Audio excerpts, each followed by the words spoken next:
Sarado na ang ilang bahagi ng EDSA northbound at southbound para sa reblocking at pag-aaspalto. Live mula sa Pasay City, may unang balita si Bea Pinla. Bea.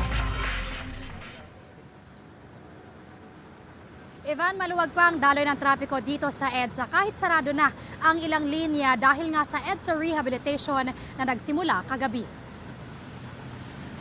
Hindi Noche Buena ang pinaghandaan ni Mang Romeo kagabi, bisperas ng Pasko. Nasa EDSA siya, kumakayod para sa unang bugso ng EDSA rehabilitation na nagsimula kagabi at magtutuloy-tuloy 24 oras ng ilang araw hanggang January 5. Kahapon pa lang, sarado na ang inner lanes ng ilang bahagi ng EDSA northbound at southbound para sa reblocking work at pag-aaspalto.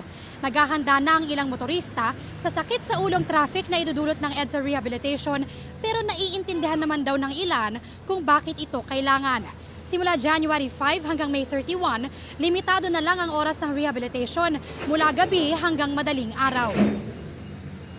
Nalulungkot rin naman po, kaya lang para sa pamilya rin. Tsaka maayos ang kalsada ng EDSA. Mga January siguro, babawi na lang. Para saan ba yan? Kahapon nag-umpisa ng traffic dito. Matino naman yung kalsada, ba't gano'n? Yung mga sira doon, hindi naman ginagawa. Yung hindi sira, yun ang ginagawa. Sigurado yan, magkabuhol-buhol yan. Napaka-traffic na makangyayaring reblocking na yan. Grabe magiging traffic niyan sa mga susunod na araw. Sa ngayon, hindi pa ramdam yan dahil Pasko, madalang pa yung sasakyan. Bukas yan. Para sa kaayusan na EDSA yan, para sa ikagaganda sa mga susunod na panahon. Ay matinding traffic yan, pahirap yan. Pero okay lang, kumaayos ang daan.